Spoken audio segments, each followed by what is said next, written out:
Hello, this is just a little project I've been working on. It's nothing specific, it's nothing that I'm working on as such, it's just a bunch of things that I'm trying to learn how to do a bunch of things. I'm basically trying to improve in game development. So I'm just going to show everything I've worked on. This is a little enemy that I've been working on. It has no attack state right now, but it's all physics based, and it flies all physics based as well. So if you put it down near the ground, it will fly up until it hits the right area. It has like a field of view, so if the player's in front of it, it will chase it. So I can prove that it has field of view. This is my little gravity gun I was working on. There you go. So, from behind it, it can't see me. And then if I... Hello! And it chases me. I'm gonna get rid of it because it's loud. Anyway, yeah, this is a gravity gun. I was trying to learn how to texture things. I made the texture way too low quality, but we'll ignore that. Some shaders that I was testing. I've been messing with VFX and stuff a lot more. Got this button, you click it and it brings up some fireworks. There you go. They just keep going. That black hole over there, that's pretty cool. I like that actually quite a bit. It has like this heat distortion effect. If I put my hand there, I think you can see it. Yeah, kind of. I've also been working on an inventory system, so if I hold B on my controller, it brings up this. It follows everything except for the hand, so the hand can move around and select what you want. Ignore the images, that's not what they are. The emoji is the gravity gun.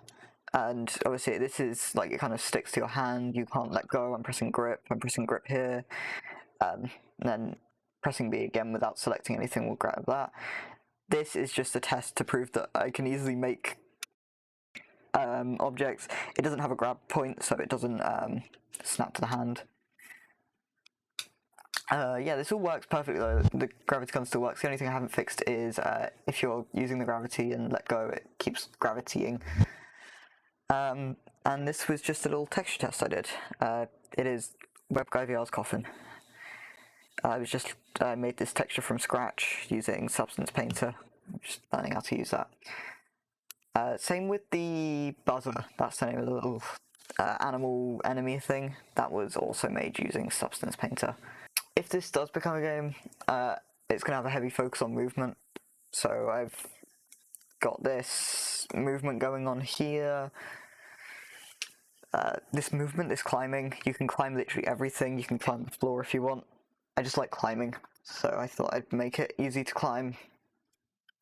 I'm using Hurricane VR and Hexabody for this. Hurricane handles like all the grabbing and the physics interactions. Hexabody is just the player body. Saves me a lot of time and it just feels perfect. It's kind of Boneworksy, but meets Half-Life Alyx with the interaction system. Yeah, it's very smooth. I like it a lot. So it's also what I used in WebGuy, if you know what that is at all. By the way, this is just a joke. WebGuy's not entirely done. It's nowhere near done. I just needed a break and I thought it was funny, so I made WebGuy a coffin. There you go, that's what I'll post for the video. That will be the thumbnail. I just wanted to show off what I've been working on. Oh, again with the movement. This gravity gun thing, this is a very prototypey model. I'm also going to have, instead of a gravity gun, it's going to be like a multi-tool. It will be a weapon. It'll be the first weapon you find. So I'm going to build up like a little level. This is my test area. I'm building a level. Once I've sorted out, this is the health bar. The watch is a horrible model. I made it in literally 10 minutes. Yeah, so I don't know what I'm saying. Yeah, so in the first level that I'm going to make, you're going to find the multi-tool, which at first will just be a weapon. And then I think what I'm going to do is I'm going to have it so you find WebGuy's coffin, and if you open it, you'll be able to find a little upgrade for it. And if you put it into the multi-tool or whatever, it will give you the ability to grapple, because I can just steal WebGuy's code for that, and I think that's pretty cool. Obviously this is just like a short project. By short I mean I'll probably work on it for months and never release it. It's already been about a month, but working on it like twice a week for a couple hours. I keep rambling and I'm not really sure what to say. oh yeah, you'll find the grapple, you'll go through how to use that, and then you will at some point get the gravity upgrade. Yeah, if you have any ideas for just some fun like enemies or weapons, like I literally just am having fun with this. Yeah, if you have any ideas, leave them down below, like, comment, subscribe, give me your money, and I'll see you later.